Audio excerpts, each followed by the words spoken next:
Welcome back, Southwest Florida. Lee Pitts Live is Johnny on the spot with 3 the immediate sponsor here at the R.E.E.L Symposium. It's Saturday morning. It's April 25th. It's 2015, and we are profiling family and how to keep the family close knit and how to save our young black men. So what a great way to look at things, to have my man here, Ken Burns, and have his nephew, his grandson, Corey, here, who has been attending the R.E.E.L conference. First of all, let's get to know you, Corey. How old are you and what school you go to? I'm 15 years old, and I go to IDS Baker High School in Cape Coral, Florida. And you've been here, you got a chance to see the panel discussion? Yes, sir. How old are you again? I'm 15. Did you learn something from the panel discussion? Yes. Tell me what you learned. I learned that the issue in our community is that the absence of the black male, but it's not also the male's fault. You also have to look at it from both sides, that it can't just be his fault. It's also sometimes a female, because sometimes they feel like a animosity towards that male, and you can't just look at it that way. That's great. Now, what was it like to see your grandson sitting in here getting all of this education, all of the distinguished panelists up there talking? You brought him out purposely so he can get enlightened? Yes, I did. I think it's important for young black men to be exposed to the stature of people that they had on the panel, to hear difficulties, not only today, but difficulties that we faced years ago. They need to understand the history of where we come from. A lot of times people see fraternities like Kappa Alpha Psi, Beta Sigma, Omega Psi Phi, Alpha Phi Alpha, sororities, Delta Sigma Theta, AKA, and so on and so forth, Sigma Gamma Rho, Zeta Phi Beta. They see these Greek letter organizations, but they really don't know the impact that Greek letters organizations can have on the community. Talk about that.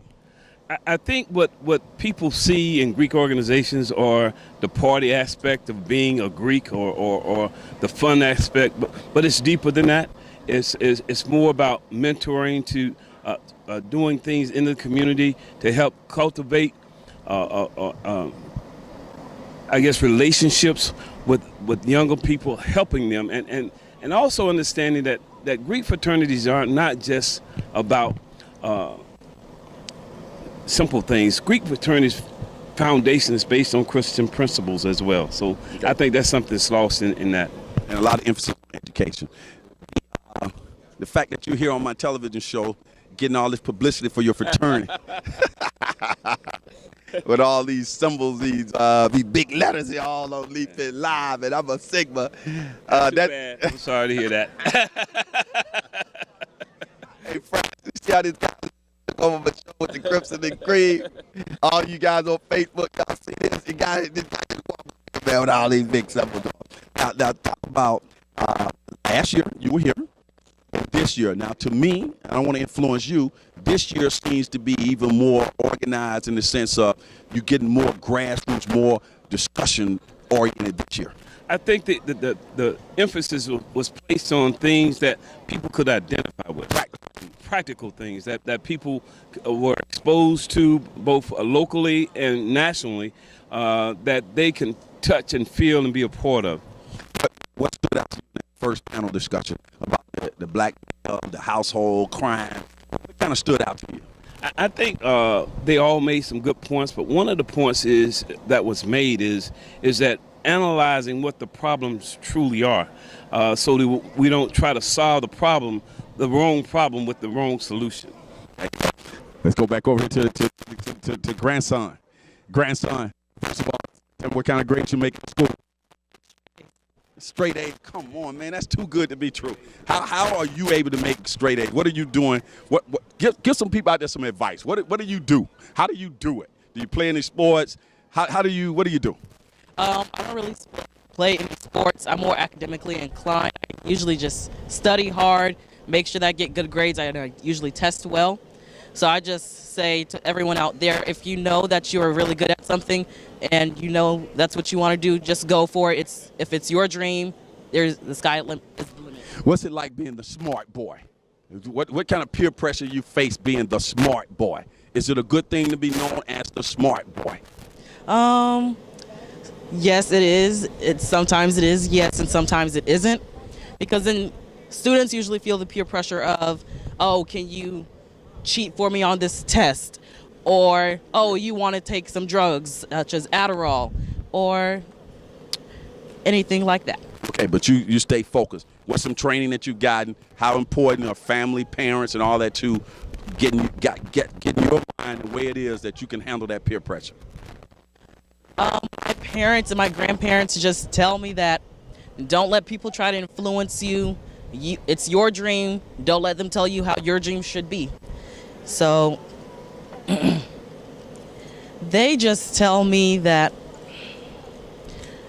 I should be me and stay true to myself. Excellent advice, parents. One final question. What do you plan to be when you grow up? And what are you doing right now to prepare you for what you're going to be later on in life? What kind of courses you're taking? What are you doing to be that? My aspiration in life is to be a neurosurgeon. And what I'm doing so far is that I'm taking AP courses, and then next year I'll be taking dual enrollment with focusing in health sciences.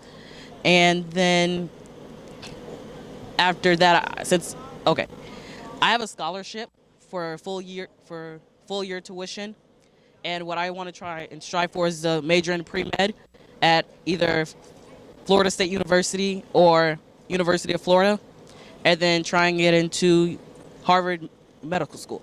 Man, this guy's got it all thought out now. When I was your age, 15, I did not have all of this thought out, people. That's the key. Having things thought out, have a plan, and act on that plan. Speak to that plan. He has a plan. See, to move this generation forward. And in order to do that, he first has to educate himself to the things that need to be done.